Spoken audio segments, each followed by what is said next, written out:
Go blue, everybody. Disclaimer time. Buckeyes, Sparty fans, PSU fans might want to buckle up because for you guys, this show might be a bumpy ride. We talk Signgate, we talk our new recruit, Carter Smith, and we go over the Penn State game and the Maryland game that's coming up all next on Michigan Wolverines Live.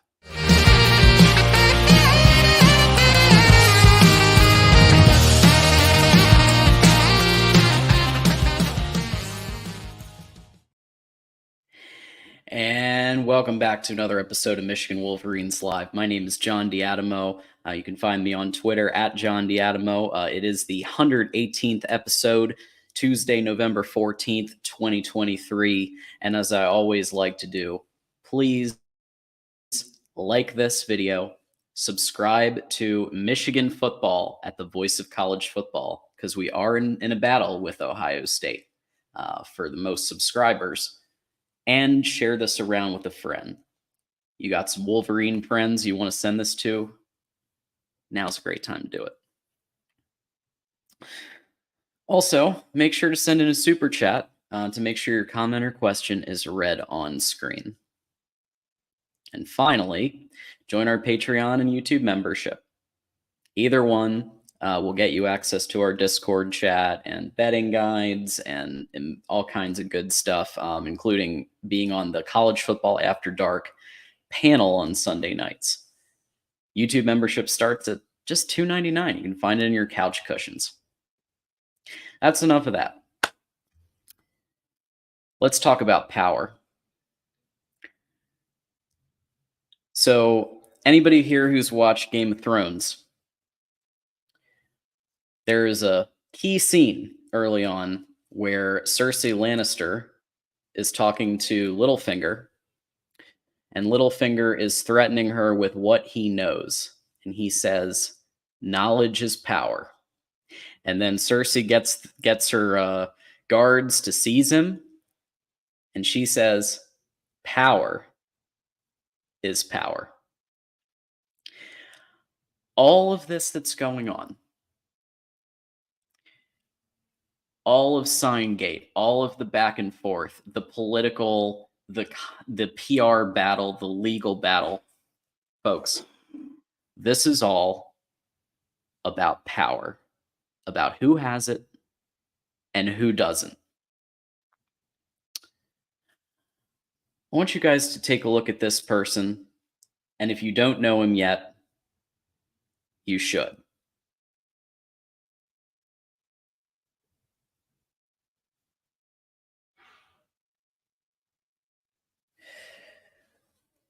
This guy goes by the name of Mark Silverman.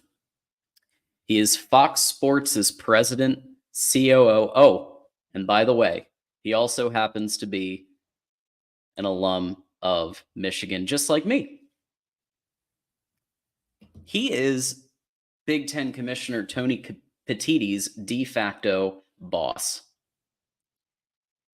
Reports say that he was none too happy with the Big Ten leaking to ESPN, the competing network, before they even notify Michigan that Jim Harbaugh was about to get suspended.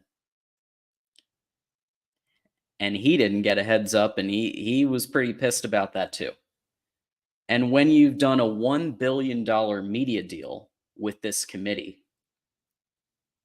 maybe you give this guy a heads up. I'm just saying.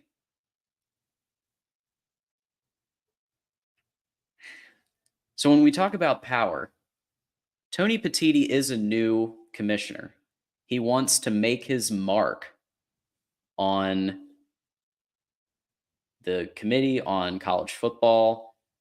Anybody who's starting a new role wants to do that. You know, they want to put their feet in the sand. They want to dig in. And I believe that the real reason Commissioner Tony Petitti did not wait for due process like he could have, did not wait for the NCAA investigation to conclude, did not just give him a fine, is because he felt like he had no other choice. Michigan had literally said in their response, "You don't have the power to do this. You don't have the authority." And so Tony Petitti pulled a Cartman from South Park and he said, "Respect my authority." And he said, Jim Harbaugh is going to get suspended for 3 games. He could still coach during the week, but he's going to be suspended for 3 games. Those 3 games happen to include 2 of the biggest games of the entire season. So maybe the guy who is essentially your de facto boss, maybe he gets a heads up. Because at the end of the day, without a media deal, the committee has nothing. My evidence of that, the Pac-12. Klyavkov. And botching the media deal left and right, causing a mass exodus of everybody in the entire conference except 2. And they're twisting in the wind at this point. Everyone else has found a new conference to jump to. And it was all because of the media deal and because of the delay in getting the media deal. Big Ten has a media deal. I've been in business almost 10 years. And my number one piece of advice, if you've ever done sales, you've ever done business in any capacity, you always make sure your largest clients are happy. Always. Mark Silverman is not just the Big Ten's biggest client. This guy determines future media deals. Is getting off on the right foot, pulling this suspension while Harbaugh is in the air and not telling this guy and not telling Michigan before you tell a rival network, is that really smart?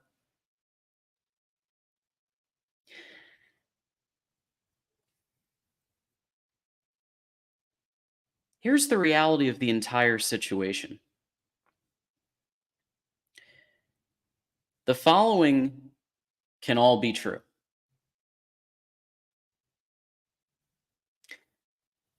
Connor Stalions with his alleged scheme, remember alleged until the investigation's concluded, may have colored outside the lines based on the sportsmanship bylaws. And I do believe that if the NCAA finds Michigan guilty, they should be punished. I want that to be very clear before we continue. My issue is not Michigan getting punished. My issue is the way that it was done in a disrespectful, vindictive way without due process. And let me remind everybody, Michigan has supported justified punishments in the past. When we had a receipt and we had proof and evidence, Michigan suspended Jim Harbaugh for 3 games for Burgergate.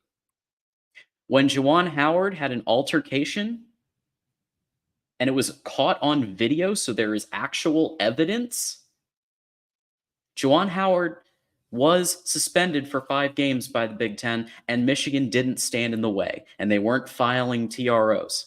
Why? Because there was definitive evidence that it happened, and Michigan said, we support this punishment, we did wrong, and we'll do it. So isn't it a little weird that everybody's lining up behind, from President Ono to the AD to the Board of Regents to everyone on down, is in lockstep on fighting this thing? Don't you think that's a little strange? Because Michigan doesn't have a track record in the past of stonewalling investigations like these 2.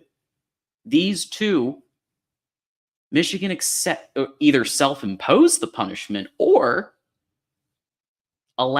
basically didn't stand in the Big Ten's way with the Juwan Howard situation. But in this case, Michigan did stand in the way because the evidence that has come forward so far on this entire situation is minimal in terms of other people being involved other than Connor Stallions. And really, this whole thing comes down to should hiring your buddies to take iPhone footage from the 50-yard line, shaky iPhone footage, is that really that different from hiring a third party, which the NCAA recognizes happens all the time? Third party film, third party, people to carry this out. I'm not arguing that Michigan's wasn't a little more extensive than most, but many schools do sign steal. It's legal. The way that Michigan went about it, I don't think breaks any NCAA bylaws based on my reading of it. I do think it does potentially break the Big Ten sportsmanship policy, but you still should let the investigation play out. The Big Ten is welcome to have an investigation of their own. But if they're going to impose punishment now, why not a fine and then let the investigation play out and tell the other 13 schools, I would treat you the exact same way. Be very clear to them. Imagine the shoes on the other foot. I would treat you the exact same way. There might be a fine, but if your head coach didn't know, the assistant coaches, there's no proof that they knew. And the only proof is that Connor Stallions had a workbook spreadsheet with the friends of his, the people of his that he hired to do this, the money amounts, and he orchestrated it. Yes, he should go down. Yes, he should be held accountable if he broke the laws. And we will find out if he did. Here's what's happening. The Big Ten hired David Knott and Knott Law, which, by the way, I have met this guy on maybe 2 occasions when I was in Ann Arbor. He is the type of guy that you hire if you're looking for a local lawyer to block a TRO, to block an emergency injunction, to prevent Harbaugh from coming back to coach. He is who you hire. But in my mind, I think they went a step too far. It's a pretty unprecedented step to take the step of hiring a local lawyer to block this in the first place. Michigan was very confident that they had this in the bag and that it was going to get approved and that he was going to coach against Penn State. And yet, the Big Ten blocked it. Now, it may still go through. There's a hearing with Judge Timothy Connors at 9 a.m. on Friday. Jim Harbaugh is excited to potentially speak at that hearing if he's called upon. He mentioned he really loves Judge Judy. We'll see if they ask him to take the stand, if they ask him to testify. I'm not sure how it's all going to go down. It might just be lawyer versus lawyer. We'll find out. But that is a legendary step. And especially when you factor in that the amount that Michigan brings to the table here. Michigan is one of the cash cows of the Big Ten. One of the cash cows. And you pissed off people in power, including the president of Fox Sports. You pissed off Michigan. And let me remind people,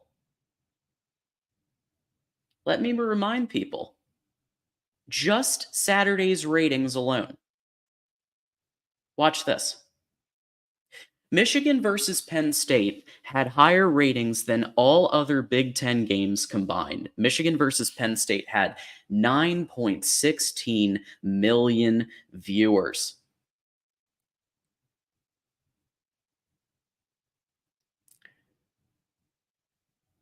Every other Big Ten together, I believe it was under 7 million. Every other game combined.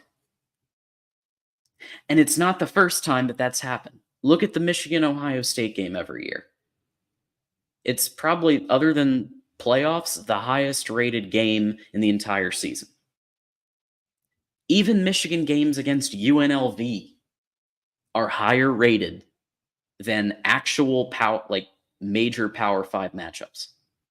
Not all, but I don't think it can be denied. I don't think it can be denied that Michigan has eyeballs, money, and people in powerful places, including the president of Fox Sports. So should they be punished if they do wrong? Absolutely. When the investigation is concluded. But the way that this was done, the timing of this has actually created a situation now, according to Sports Illustrated and others, but Sports Illustrated, that the Michigan Board of Regents have discussed leaving the Big Ten and starting to put scenarios together on where do we go from here. Is it the SEC? Is it independent? Is it the ACC? Is it, because at the end of the day, everyone in chat, including Buckeyes, answer me this. Answer me this. And I asked Mark this, Mark Rogers. Would Greg Sankey do this to Alabama, to Georgia, heck, to LSU? Mark, with his years of SEC sportscasting experience, said no. And I agree. I don't even think that the ACC would do this to Florida State or to Clemson. If they were Florida State is, contending for a natty. Because when you do this, you're cutting off your nose to spite your face. So I believe that there can be punishment without messing up the balance of the Big Ten and without messing up the money. And I will tell you this. I can promise you one thing. Mark Silverman is going to do everything in his power to make sure that Jim Harbaugh's coaching the Ohio State game. I can pretty much guarantee that. It may not happen, but he's going to do everything in his power.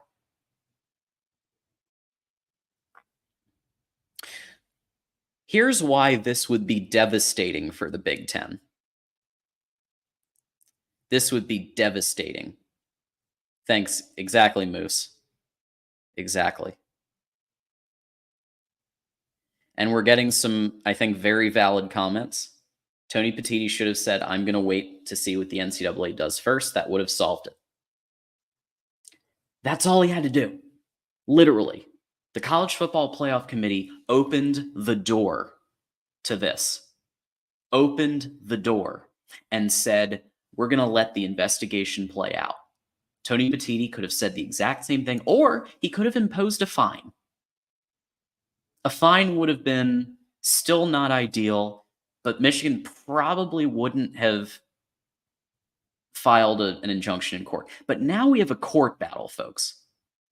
This is officially not, we say Michigan versus everybody, but this is Michigan versus Tony Petitti.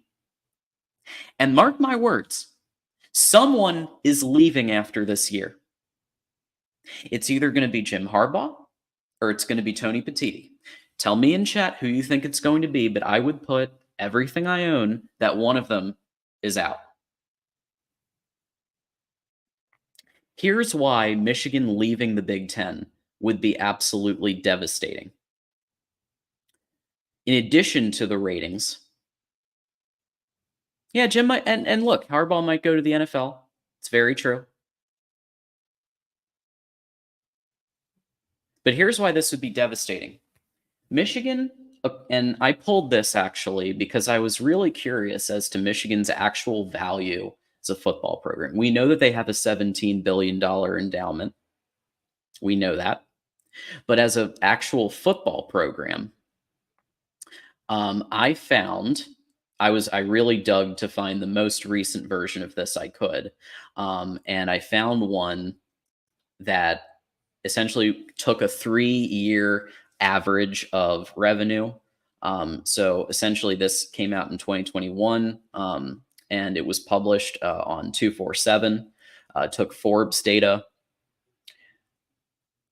Michigan is the most valuable college football program, the third most valuable college football program in the world, in the country, with $139 million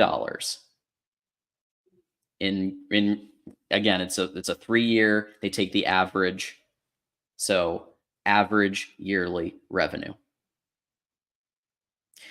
I believe Texas A&M was one. I'll have to pull the article up again. Ohio State, I believe, was 5. So therefore, Michigan as a program is the most valuable program in the Big Ten. And there are a few others on the list in the top 25, but make no mistake, Michigan, Ohio State, and to a lesser extent, Penn State are the pillars that support this entire conference.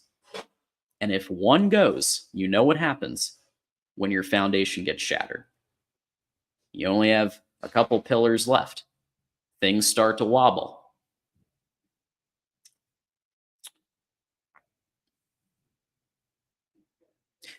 Fact of the matter is, like I said, the punishment's justified. After due process, after the NCAA investigation, I'm down for it. Okay? I want fairness in sports. I want fairness in college football. But so far, we haven't seen a lot. We've seen ticket sales, we've seen a spreadsheet, and we've seen shaky iPhone. Apparently, there's shaky iPhone footage. At the end of the day, this is going to result in radios in the headsets, which is really what all this should come down to is modernization of college football. Put the radios in the headsets. So my point is, it's about power. And Petiti just pissed off the wrong people. So somebody's going. This is an old school Southern showdown. And someone is going to lose. Is it going to be the $139 million a year program that's the number 3 most valuable program in the country? With the Fox Sports president as an alum? Or is it going to be Tony Petiti? We'll find out. But a major misstep just happened, I believe. When you're doing your shopping on Amazon, as many of us do from time to time, you can use the link in any description to essentially help the network. So instead of it all going to Amazon network, Mark Rogers gets a couple of bucks, and we can continue putting this content on for all of you. Before we go to the recruiting news, let's check the comments and see if anything is interesting here. Casey agrees. We need radio in the helmets. I agree. They will force him to resign because if Michigan threatens to leave, it's either us or Petiti. It's going to be Petiti going bye-bye. I promise you that. Hey, Megan, I'm glad you came. We tried to warn them. We did give them a disclaimer.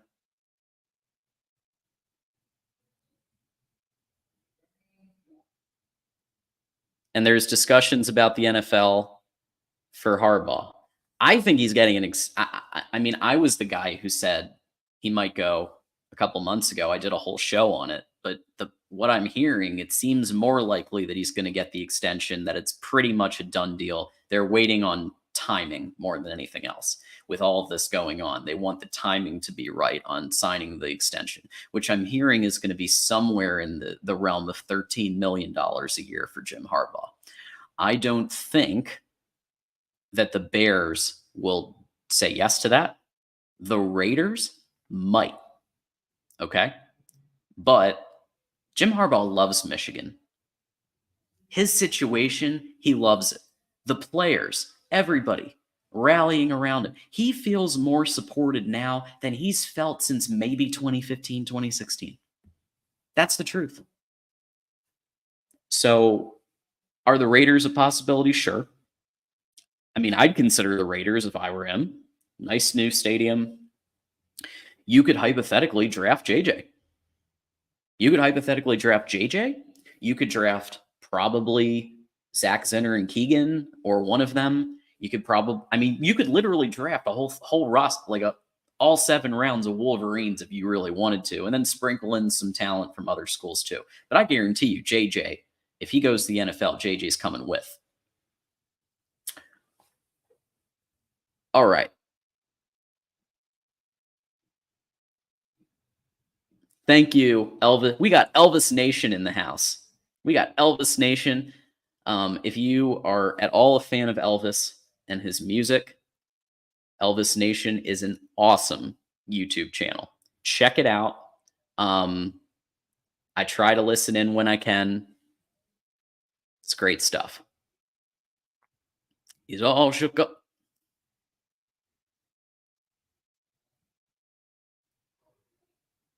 There's a lot of really interesting comments in here.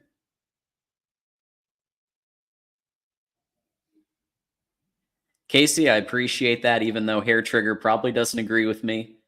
I still appreciate it. And thanks if you hit the like button. If you haven't hit the like button yet, please do, everybody, because likes help the algorithm. They get more people in here. We've got 103 people on the line for a solo rant show. That's pretty freaking awesome. And I appreciate everybody in Wolverine Nation and everybody else for helping us with that. So let's go ahead and go to this. We heard that this year, Kirk Campbell and the recruiting operation at Michigan was going to not put all of their eggs in one basket. Very famously, they did that with Jaden Davis. He was the guy, and they did look at others, but not very seriously. And it was kind of Jaden or bust. This year, they saw the tea leaves with Bryce Underwood. Bryce Underwood is probably going to go to LSU. You can make your judgments on why. Maybe because of the nice weather down there.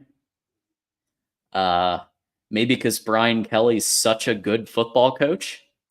Or maybe it has something to do with upfront sponsorship money. I don't know.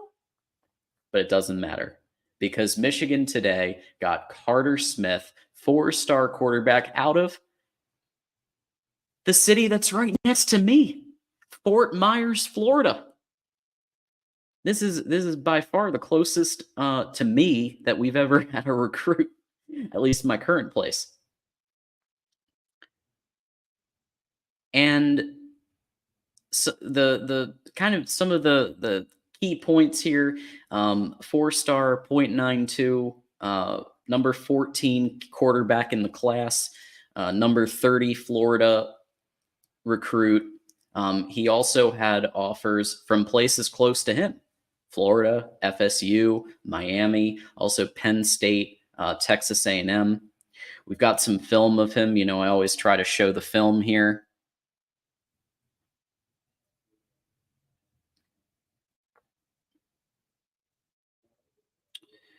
And so this marks a very interesting strategy. He was at the Purdue game, and the Purdue game did involve some nice passing from JJ to Roman Wilson, especially. So Carter Smith got to see the fully operational battle station. That was Michigan against Purdue. The ability of JJ to make long throws to Roman Wilson, to make short throws to Colston Loveland, to run the ball. Carter Smith is a dual threat quarterback, so he can run the ball and pass.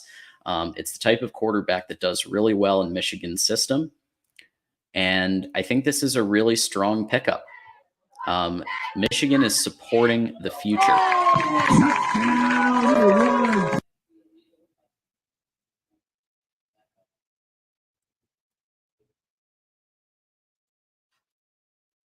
Best blocking QB ever. Elite runner. Yep. Just said, yep. Dual threat. And if you look at some of what he's doing here, it's not just short passes here. He reminds me of JJ. If you want to talk about a comp, here's third and long. He's literally chasing it. Oh, here he goes. Does that remind you of JJ McCarthy? Because it does for me. Third and long, improvisational tactics. This is a quarterback who's going to compete with Jaden Davis. So these two quarterbacks, Jaden Davis and Carter Smith, is going to be iron sharpens iron. Okay? Jaden might get the job in 2024, or JJ might come back, or they get a bridge quarterback. I don't know what they're going to do yet. But in 2025, Jaden Davis could be competing with this guy, Carter Smith. Iron sharpens iron. Congratulations to Kurt Campbell, who has now recruited 2 top-tier quarterbacks. Kurt Campbell gets my Leaders and Best award for the day because he won Jaden Davis and his family over, and now Carter Smith, 4-star, 92 ranking, 247 Sports composite, commits to Michigan.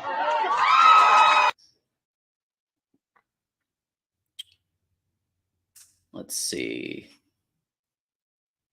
So in 2022, he had 185 of 296 pass attempts, 3,104 yards, 29 touchdowns, and 6 picks. He also ran for 692 and 19 touchdowns on the ground. Wow. And made it to the semifinals of Florida's playoffs, I guess. So, if somebody has his stats for this year, feel free to throw them up. I'm just going on 247 Sports. But that's a big deal. Congratulations to Kurt Campbell and the entire staff for getting this guy. He seems like he's going to be good for us and create a real battle with Jaden Davis, and somebody's going to get that job and be a really good quarterback for the University of Michigan. Remember that it's football season. Get your Voice of College Football merch, including Michigan merch, now with free shipping. We've got all kinds of products, T-shirts, everything else.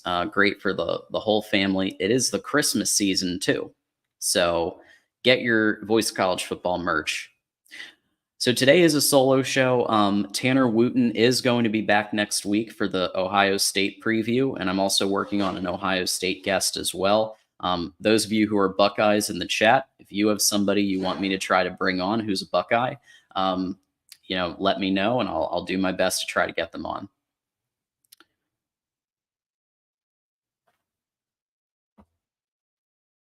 It's okay to get emotional. Corey Braddock. It's okay.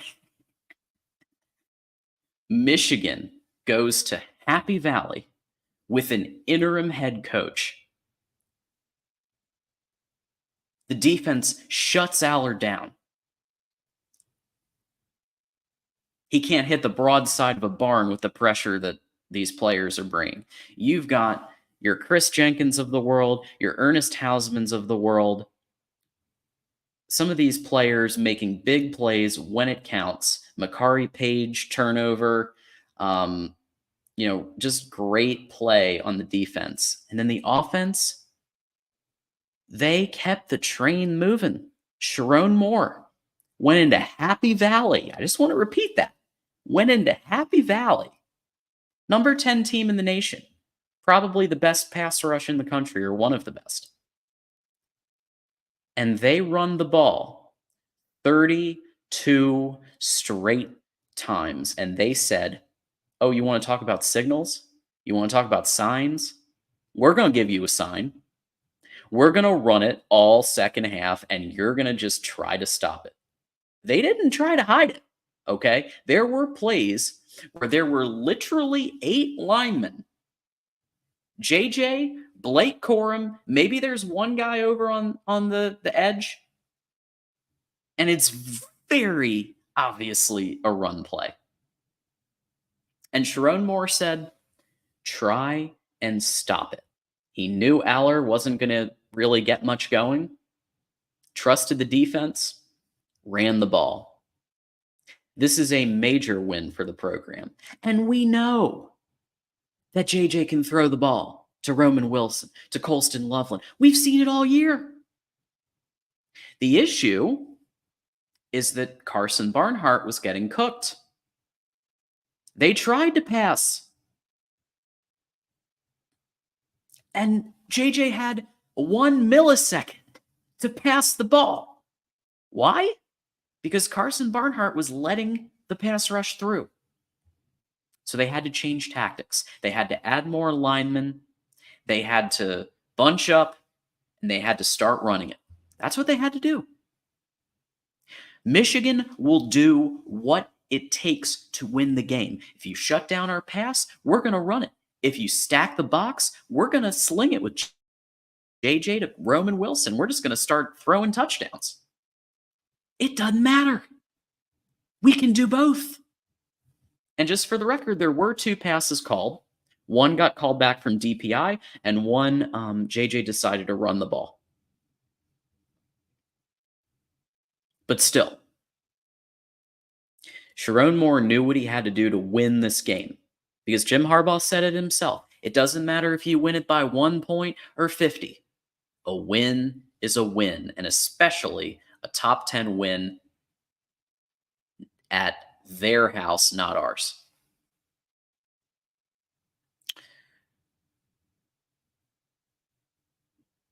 Let's see here. Thank you, Steven. I appreciate it.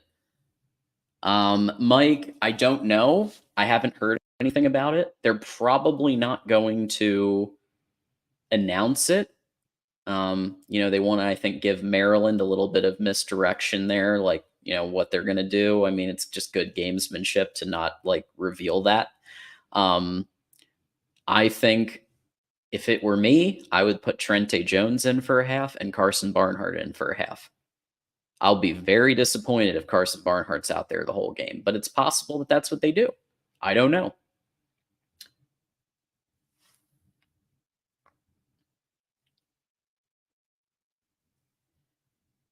I agree, Dependent Fanatic. We've got to get right tackle short up. We've got to. Everybody else did okay. We've got probably 2 of the best guards in the entire nation. But that right tackle position, no. And of course, we've got our Buckeyes saying, "Leave him in," as expected. Thank you, Daniel, and thank you for being here. Whether you're Buckeye, whether you're a Michigan fan, it's all traffic. So, you know what? It's all good. TBH Smith is a 5-star from what I've seen. He's underrated.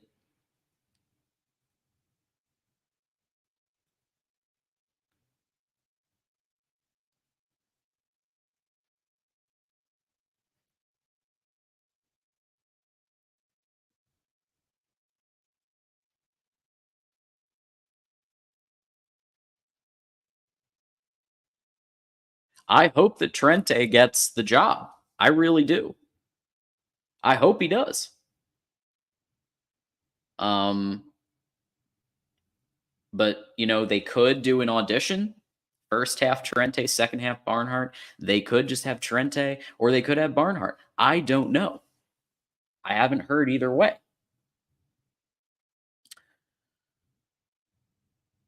Let's see. There was one comment I wanted to highlight here. Um, okay, let's address this because I am sick of hearing this. Thank you for coming by.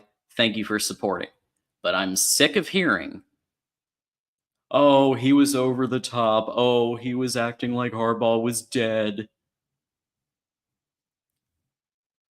First of all, I am tired of people getting on people for showing emotion. People were getting on Caleb Williams, and I defended him. I said, this guy is a true competitor, and he just lost his last chance of being in the playoff, being in the championship game. I mean, I'd be fucking upset too. Like, he worked his ass off to get to that point. He carried the team on his back, and his defense let him down. Yeah, I'd be upset too. Sharon Moore.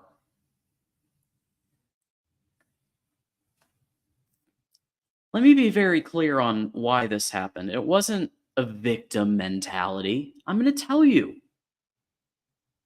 There is a culture in that program where everybody from the coaches to the players, they are a tight-knit family. They love each other, they support each other, they hold each other up. If you remember back from the Blake Corum benching video, and everybody was rooting him on, even Donovan Edwards, even though they compete, it doesn't matter.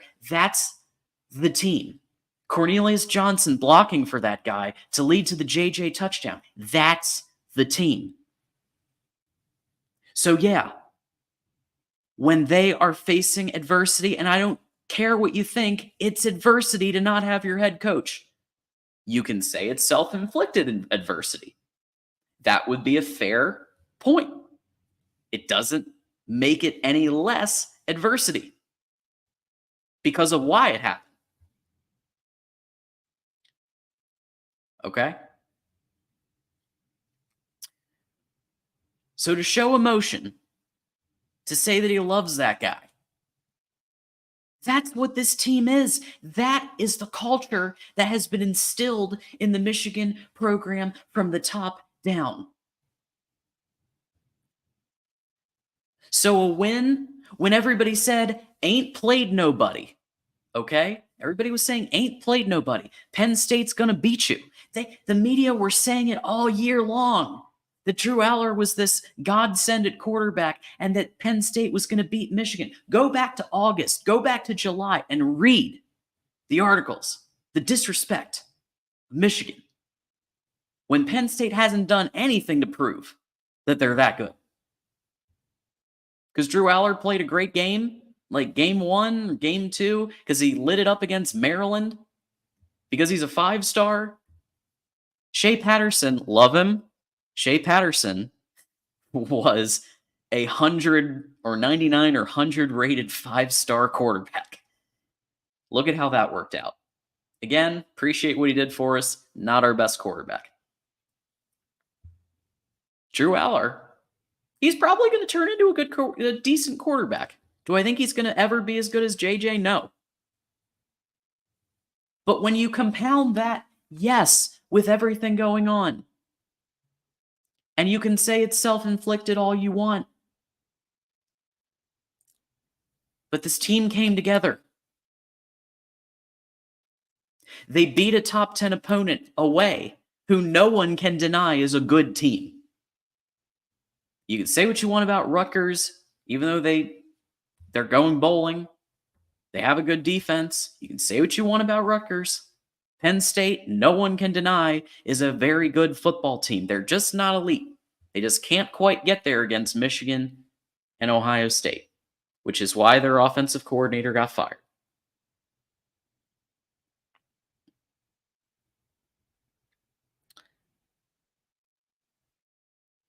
Shea was a 5 when he was recruited by Ole Miss. Yep. I saw it earlier. Which is also a reason I'm not worried about Carter Smith not being the highest rated quarterback, because these things shake out that way all the time.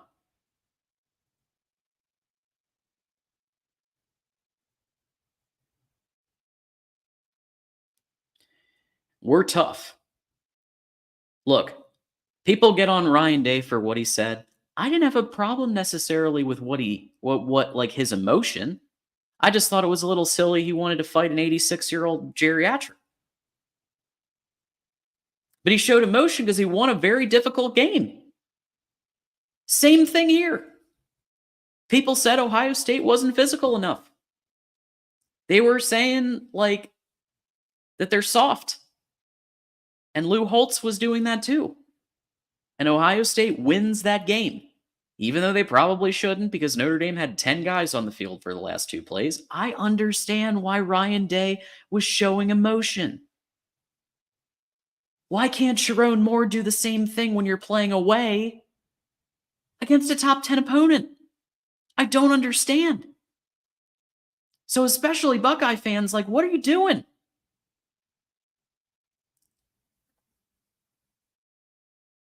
Hey, Will, glad you're here. Yeah, Yursich definitely did not put the receivers in the positions to do well. He didn't put Aller in the best positions. They're trying to make him into what he's not. He needs to go pro style. He's not a rushing quarterback like Clifford. I mean, it's not like Clifford was an amazing runner, but like he's a thrower. He has a good arm, but he's not being put in the positions to succeed. And whoever Franklin hires as the OC next, his 7th offensive coordinator, I hope puts Aller in better position to do well. Yes, 6.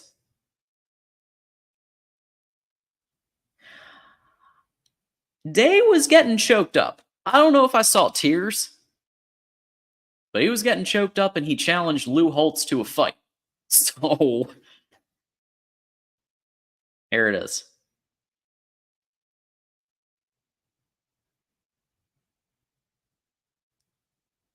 All right. So, when you get your tickets, use ticketsmarter.com. Get $10 off a purchase BIG for 100 and BIG 20 for $20 a purchase of at least 300. Let's talk Maryland for a minute. Don't have a Maryland guest today. Apologize about that. Kind of focusing, this was my 4th show in a row, and I'm, doing a lot with my full-time, my other projects and everything. So wasn't able to get a Maryland guest, and I kind of wanted this to be a solo show anyway. I kind of wanted to let some things off my chest. So if you missed the first 25 minutes, go back and we really laid out the high level macro issues with what the Big Ten did. Go back and check it out. So let's talk Michigan at Maryland. 12:10 p.m. kick Eastern time. Michigan's favored by 19.5 at Maryland Stadium. I've been to Maryland Stadium, and I'm going to tell you what it's like. It is nowhere near the environment of the Big House or Happy Valley or the Shoe. It is a good time, though, but it's a little bit more low-key, right? You got your tailgates, you got your smoked meats, you got your things like that, and you got a lot of Michigan fans. I would argue this is almost a home game for Michigan. The amount of Michigan alumni that live in the DMV area. I used to be one. Might be one again next year. It feels, when you go, like it's kind of a home game. Maryland will probably have more people than what I saw, because when I was there, Maryland was going like 38-0. But I think this is not, especially with it being Big Noon, I wouldn't expect Maryland to, crush Michigan with some sort of major home field advantage. If you go through kind of, the pieces, obviously Talia Tagovailoa has set Maryland records, over 10,000 passing yards, 73 passing touchdowns, 66.8 completion percentage, 14 games where he had 300 yards or more. He's definitely been one of the best quarterbacks in the Big Ten.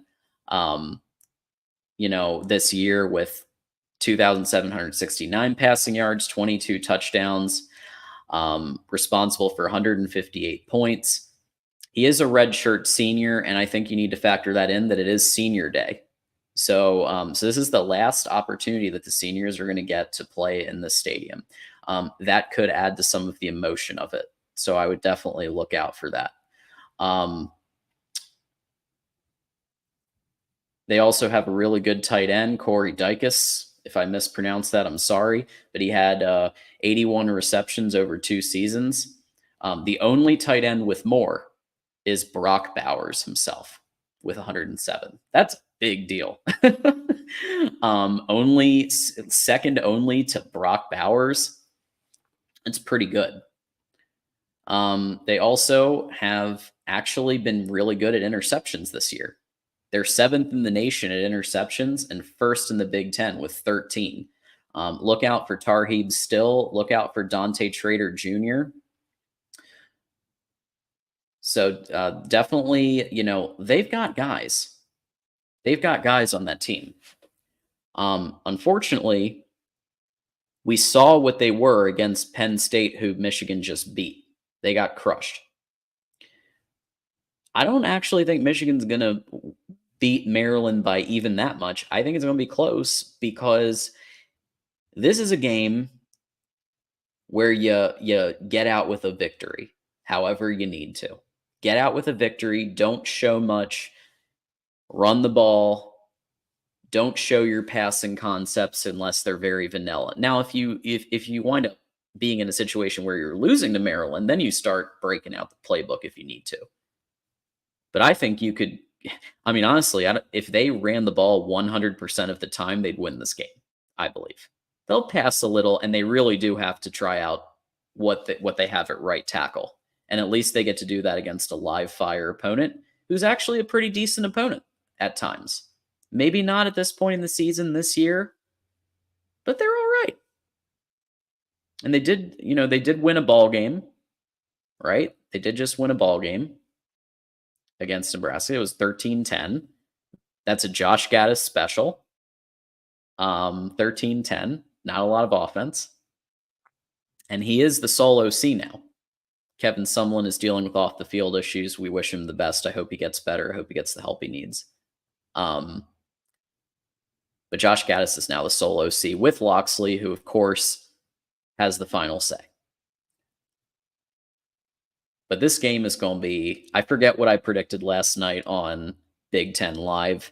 But I think I predicted a comfortable win, but not like a curb stomp type win. In the chat, what do people think is going to happen here?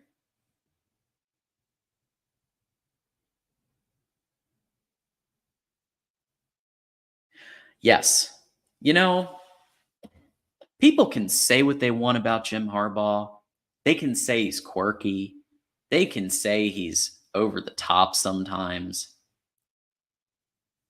The sleepover thing, I'm just going to remind everybody.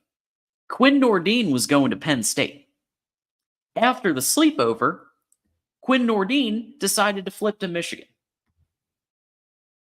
So you know what? If it gets results, you do you, man. If it gets results, which this got a result, Quinn Nordine came to Michigan. So I don't understand why they bring that up. Why are you going to make fun of something that worked? Like, I don't get it. It's not illegal. Okay, we've been talking about Signgate and the legality of that. Well, this really didn't break anything. So I don't know why people are getting it. Okay, it's a little weird, sure. But he slept in a guest room. Okay? Like, it's not that big of a deal.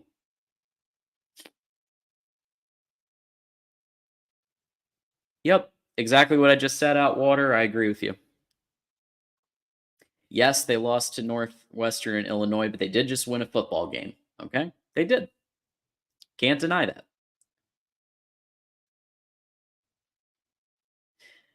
I have been. If you go back to the video game, I have been saying this is the Josh Gaddis revenge game.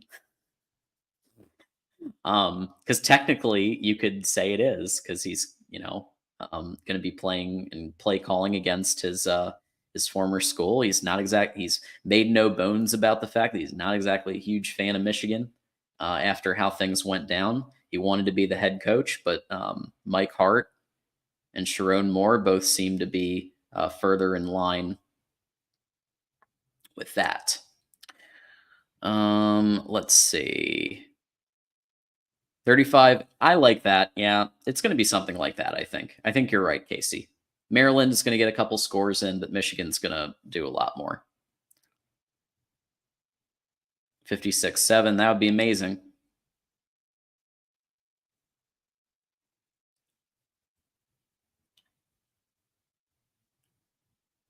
Yes, I believe. And, Steve Dace, you can say what you want about him. He was right on this one. It should have been Mike McDonald. That defense transformed overnight. That defense under Don Brown was so one-dimensional and one-noted basic.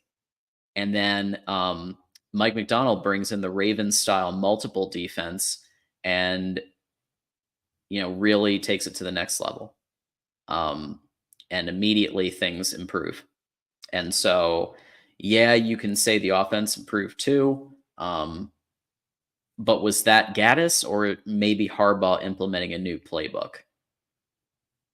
And Gaddis just had a couple of options he could choose to play call. I think it was more that. Let's see. Yeah, you could also argue, thank you, Dependent Fanatic.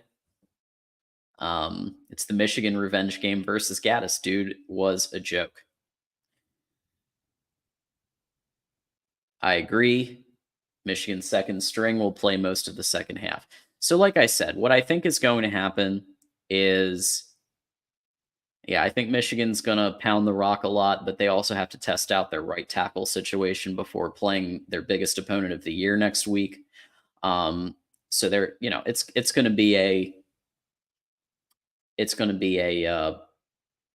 vanilla game, and keep a lot of the playbook for Ohio State, because you still have Ohio State, probably Iowa, and then the playoffs where you're probably going to have to play Georgia. So that's part of the reason we've kind of been keeping it under the vest, because we still got a couple, like a big stretch here if Michigan wants to win it all. I agree. And yes, how could I have forgotten?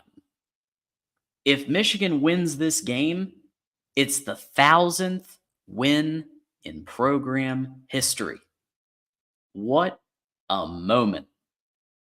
What a moment for this program. And I think it's fairly likely that Michigan gets their 1,000th win.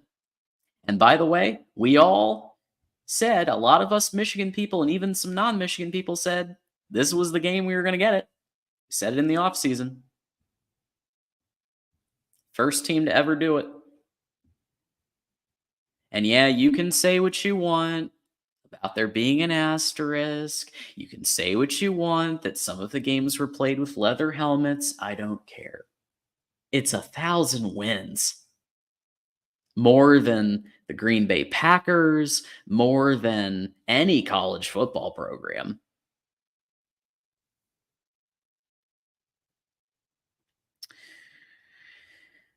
Reminder that coming up next, we have Oregon. Let me actually change that, because we have Oregon Ducks live. I believe it's at 10. They kind of changed the time a little, but usually it's around 10 o'clock Eastern. Other shows that I host, the next one's going to be, I get a little bit of a break. My next show is Saturday after the game, Michigan post-game live, with Dre and myself. And we'll break down the Maryland game, the plays of the game, who we thought did well, who we thought didn't. what worked well, what needs improvement. We kind of try to look at it from all angles, not just like the positive lens, but we look at what needs to improve, especially because we're about to have that team down south coming to the big house next week. So we're going to probably look at things even more critically than we normally would, because it all comes down to beating Ohio. That's what it comes down to. Beat Ohio. That's it. And let me ask you guys, if you're Michigan fans, what are you doing to beat Ohio State today? One thing you can do that's real easy, hit the like button. Another thing you can do that's real easy, subscribe to Michigan Football, the voice of college football. The other show that I usually host is Monday nights, 6 to 10 p.m. Eastern, Big Ten Live, and I do the 8 to 10 p.m. block called the Ocho. So that's the situation there. Do we want to stay on and watch? Because I don't see Mark going live. Do we want to stay on and look at the college football playoff rankings? Do like a little watch party. If Mark goes live, we'll send everybody there though. But I'm curious.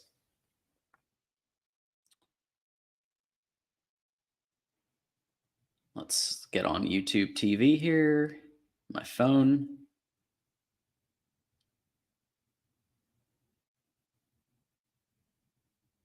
Oh, are they even? Is the game still on?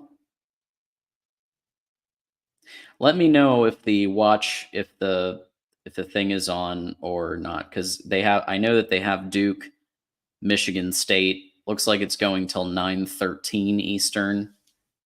So let me know if anybody has it, or if they're just waiting for that game to end. Yeah, bet. Remember when everybody said Michigan State was going to be a national championship contender in basketball? They're doing a lot of losing, and they're down 68-56 to Duke. Yep, I will stay on unless Mark Rogers' voice of college football goes live, at which point we'll send everybody there.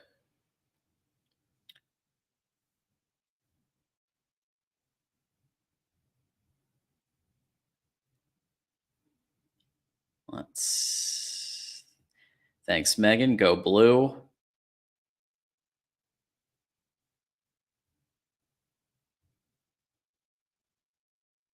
If Mark, yeah, like I said, if Mark goes live, I'm going to be sending everybody there. So I don't see the live show showing up yet. He probably will. So I will put the link right in the chat for everybody. The second that it comes up, we'll post the link to get everybody over there. Okay, Daniel, thanks. We'll know in our hearts that it was 1,000 if we beat Maryland. I actually don't think wins are getting vacated. I hate to tell you. I think it's going to be a big fine. I think it's going to be some suspensions, some scholarships. But they really don't have any evidence, honestly, that they broke a bylaw, unless you want to count the Connor Stallions in disguise at Central Michigan. There still hasn't been any evidence proving that it's him that I've seen from an official publication. But I think it's weird that Central Michigan hasn't denied it. Like, they haven't said it's this person on staff. So probably might be him, in which case we're probably in a little trouble. But again, I know it's lack of institutional control. I know I've read the bylaws countless times in preparing for these shows. But even Mark admitted that there is a difference. Because I was actually saying, well, is it really gonna it's still lack of institutional control. Michigan's still going to get dinged, but he did say it probably did. It, if Harbaugh knows and the coaches know and they can prove it, then they're probably going to get a worse penalty than if it's just Connor Stallions acting alone. Which, by the way, I know a lot of people say, "Oh, I got a bridge to sell you if you think the coaches didn't know." I genuinely don't think the coaches knew. I don't. What I've seen from Connor Stallions is that he is an ultra dedicated, very enthusiastic, unknown to mankind type of guy, ex Marine. Thank you for your service.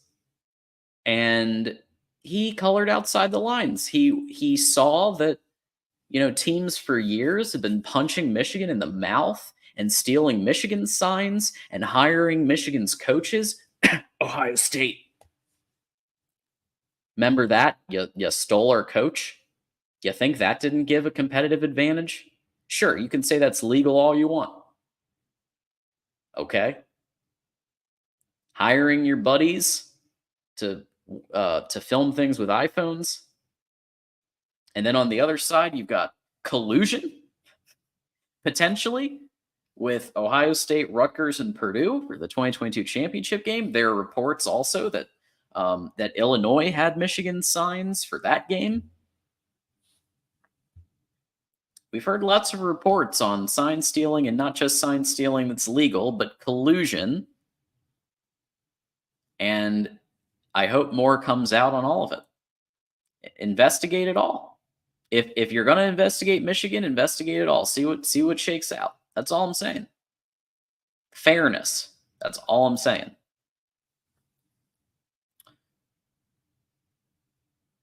Let's see. Thank you, Outwater. I appreciate you.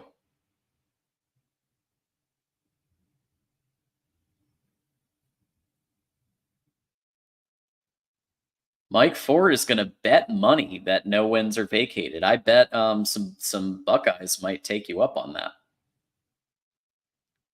Yeah, that's why I've said they bent the sign stealing rules, but we did a comprehensive look at the NCAA bylaws. I will say, though, just to be completely fair and balanced, my reading of the Big Ten sportsmanship PDF is that Michigan, or Connor Stallions more accurately, violated that based on what we know. But I still think you wait till after the season. You wait till the investigation concludes, where all the facts are out there on the table, before you make a rash decision. By the way, against one of your most powerful, highest rated, richest, most influential programs, maybe you wait until after the season and then you inflict your punishment, whatever it's going to be. And maybe let's not have coaches that are bitter that they've had their ass kicked for the last couple years by Michigan. Maybe let's not have them be judge and jury on a conference call. How about that? Because I think a little bit of this is Ohio State and Penn State being, and again, this isn't fact, this is me saying an opinion. I think they're just a little bit pissed that Michigan's better than them. I think that's half the issue. And so why is it fair that they get to do that with Petiti, that Zoom call? They kick Michigan off the call so they can't even defend themselves. How is that fair in any universe? At least now there's going to be a court hearing and Michigan gets to defend itself. At least that's fair. Both sides are going to court Friday at 9 a.m. It ain't going to be Judge Judy like Harbaugh probably wants, but it's still going to be a court battle, and both sides get to state their case and Michigan's defense, which is still better than the Zoom conference call with bitter coaches and ADs that Michigan keeps whooping their butt. At least that's a little more fair.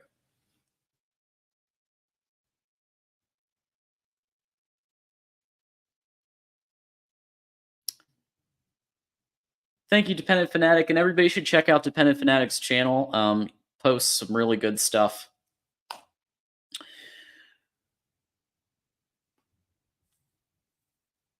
Looks like Duke, Michigan State's still going on. They're ahead 73-63 on Michigan State. Gotta love it.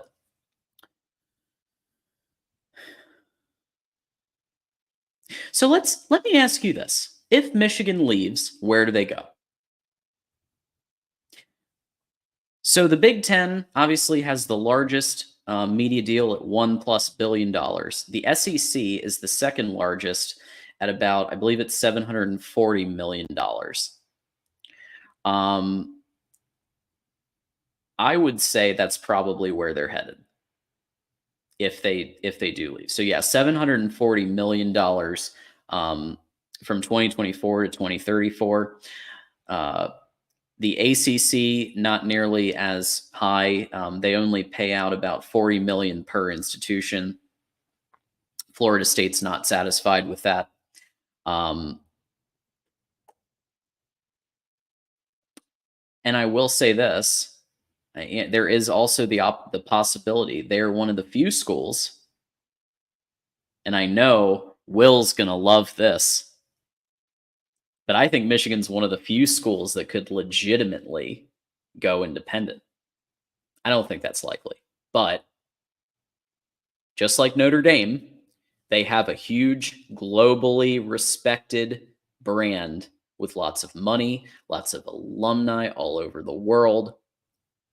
And NBC or Fox, probably Fox, I hate to say it, even though they have the Big Ten contract, I bet they'd also do a deal with Michigan, given the fact that the president's a freaking alum of the university. Hey, hey, buddy, listen, I mean, this Tony Petit thing is pretty messed up, isn't it? Yeah, it's messed up. Let's do a deal where we can still work together. And, I don't think he's going to be happy, but he's going to put the blame at Petiti, not at Michigan. He doesn't blame Michigan. The fact that they're considering leaving is because of how Petiti's handled this whole situation. Stan is right. More than likely, Petiti gets fired or forced to resign. And I would say that's the most likely scenario here. Okay?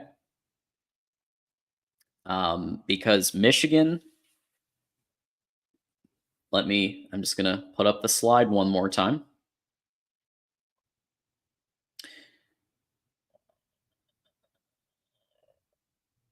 But Michigan has 139 million in annual average revenue and is the number 3 most valuable college football program. So if Michigan threatens to leave and they say either we go or Petiti goes, it's going to be Petiti. Sorry to tell you. The Big Ten can't have this happen because then they're down to Ohio State and Penn State to a lesser extent, and then everybody else. Maybe Iowa's up there. Maybe from a super traditional program perspective, I don't know, maybe a Nebraska, just from a like a historical institutional support perspective. But like Michigan, Ohio State, Penn State. All right. So here we go. Duke has beat Michigan State 74-65.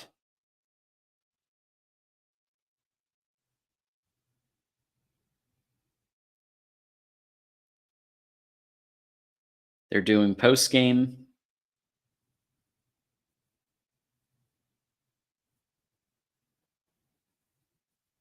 If anybody finds the college football playoff show, because it's not on ESPN proper right now, and they keep knocking it back. So I don't really know.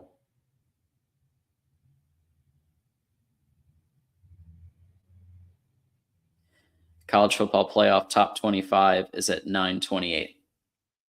Um, let's see what happens after this. They might go to commercial. Here we go. Time for the college football playoff top 25.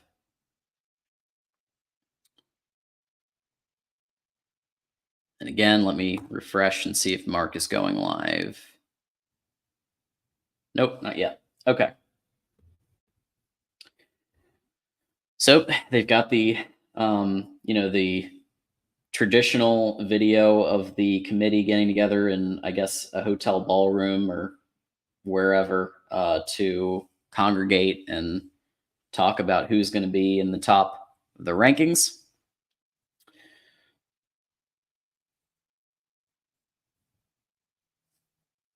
And Michigan could be 3. Michigan could very easily be 3. The reason is because, and I'm also going to take some calls while we're doing this.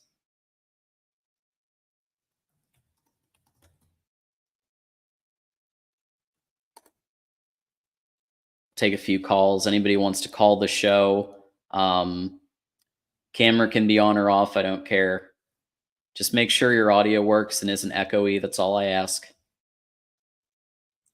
If you don't have headphones on, don't call in. Because if you don't have headphones on, it's much more likely to echo.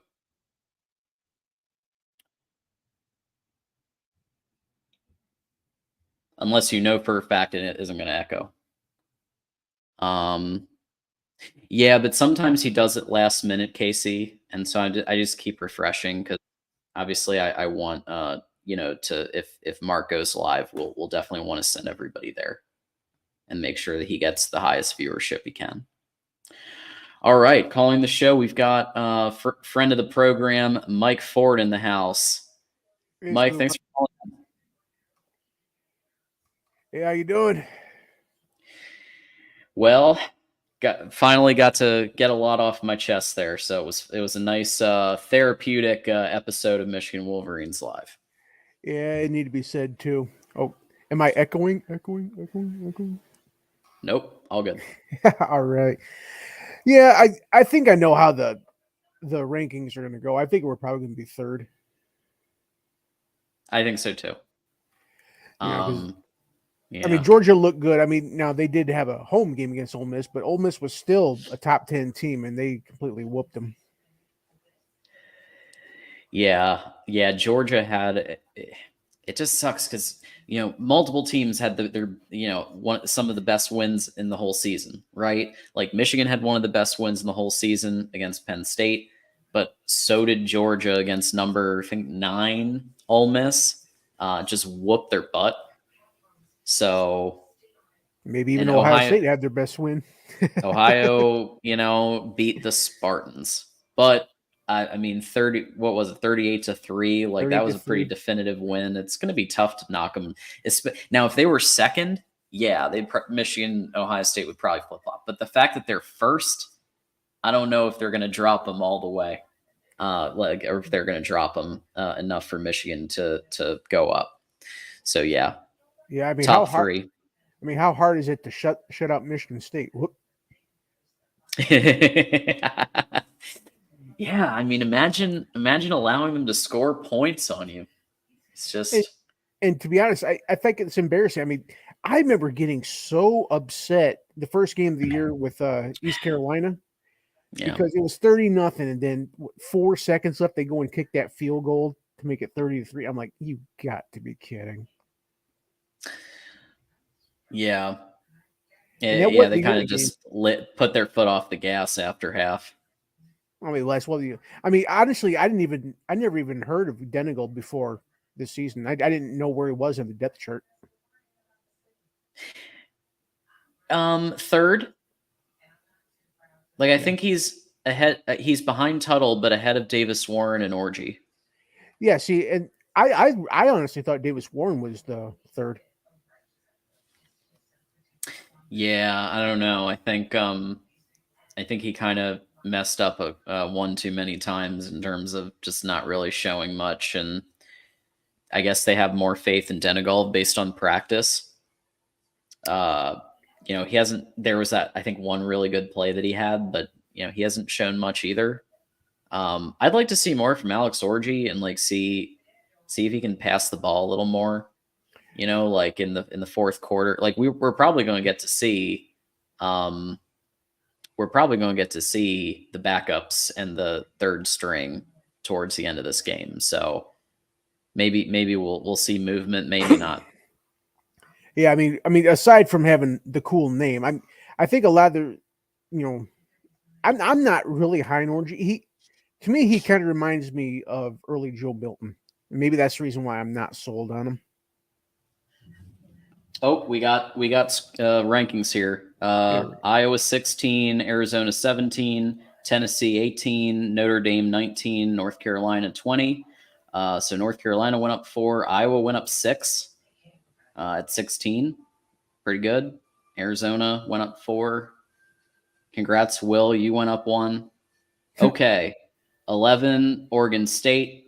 12, Penn State. They dropped 2. Ole Miss 13. Oklahoma 14, and LSU 15.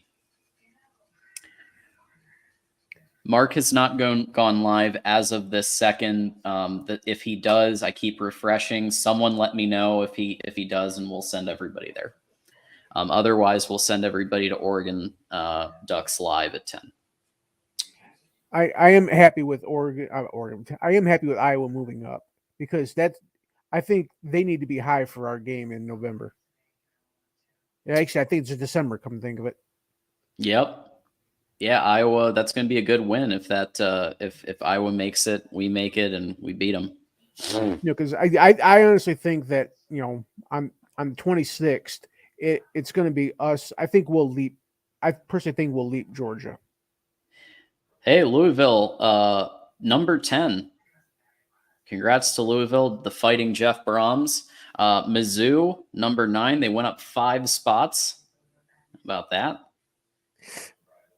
I think the committee loves Tennessee a little too much. Yeah, it's that SEC preference.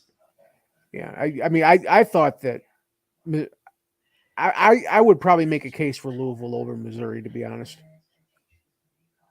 I mean, neither one of them would impress me. I mean, I think of all the one-loss teams, they're clearly the 2 worst. Honestly, I think either is fair. Louisville has had some impressive wins though, and like being 9-1, Jeff Brahms' first season, I knew they'd do well, but I thought it would be more like 8-4, 9-3. Alabama, number 8. Yeah. Well, the other thing about Louisville is they had a massively favorable schedule. Yeah, that's fair too. But still, despite that, it's still Jeff Brahms' first year. It's not like the team was amazing beforehand. So I think he's, I like I said, I thought it'd be more like 8-4, 9-3. Texas 7. Yeah. So the top 6 are going to move. Oregon is going to be 6. We'll find out here in a second. If anybody else wants to call and join us, there's the link. We'll give, Michigan fans are welcome, but so are fans of other teams. Just, be respectful. That's all I ask. Top 6 teams coming up next. They're probably going to fit in a commercial break, those bastards. There's no way Oregon jumps Washington. You can't. Washington's undefeated and beat Oregon, so that's not happening. Yeah, respond to Jason in the chat. You're right. Yeah, Washington has the head-to-head. I mean, obviously with the eye test, I don't think anybody here would say Oregon doesn't look better than Washington at this point in the season. Herb Street looks tough. Look, Stan, if you had to jet set around the country and specifically, do Thursday night football on Amazon and college football, I have my problems with Herb Street, but I'd be tired too. He has a busy life until you get past just December. I see. I don't know. I mean, I literally thought Herb Street found the fountain of youth, because if I look that good in my early 50s, I'm happy. Yeah, I think he's kind of got a little bit of the Oompa Loompa spray tan going on. That might be part of it. Yeah, I think in the last, I'd say 2 to 3 years, he's aged. But I remember seeing him, a handful of years ago when he was in his mid to late 40s. I'm like, dude, he looks like he could still be in college.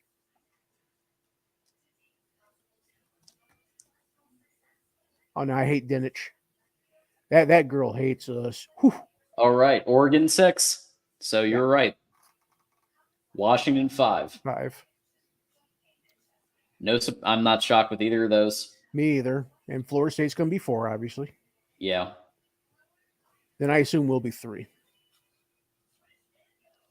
I think you're right. The only thing that I could see Georgia and Ohio State flipping. I think Georgia will go to 1. That was a good win, and Ohio State beat Sparty.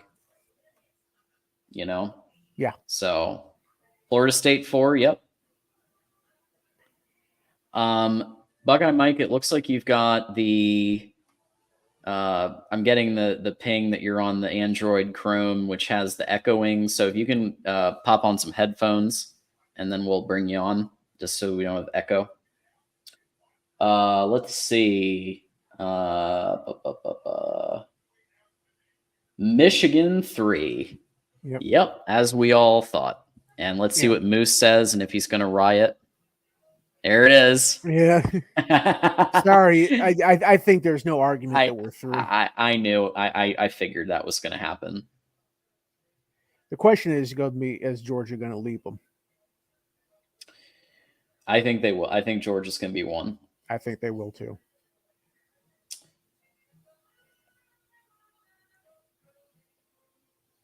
Wait, they were denied into Michigan?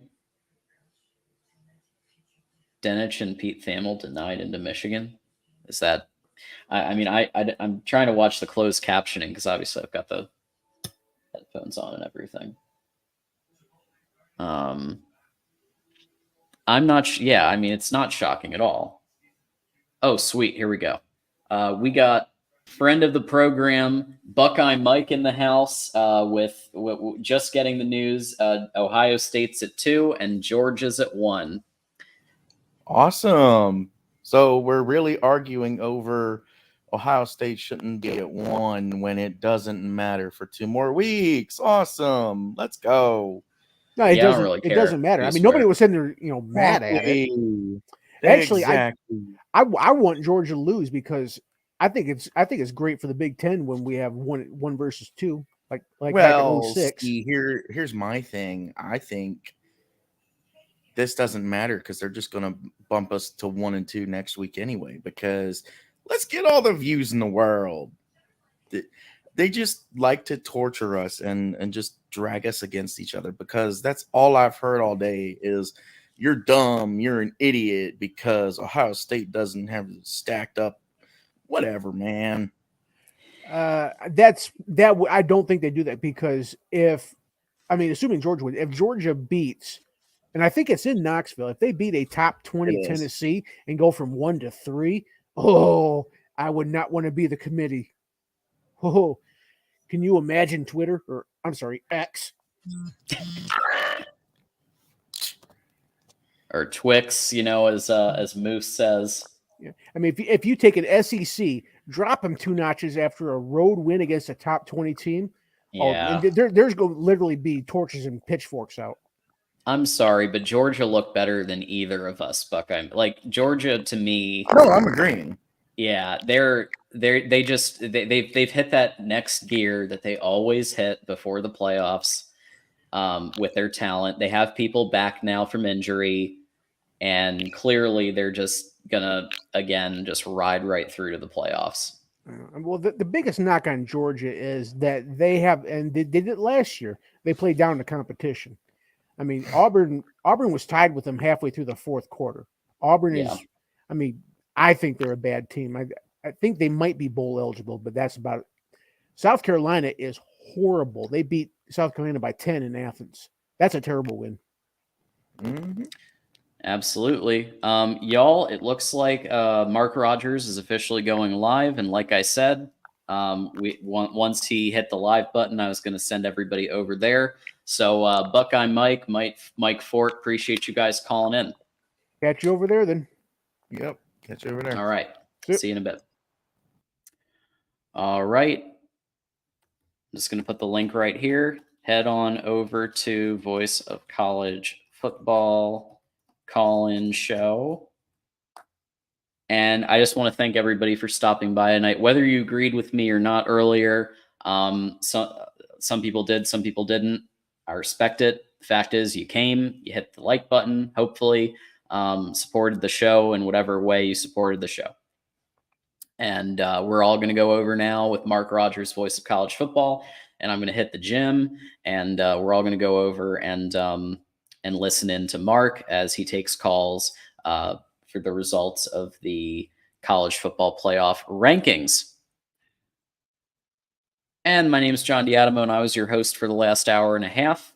Join me Saturday night for Michigan, or Saturday for Michigan Post Game Live. That's my next show.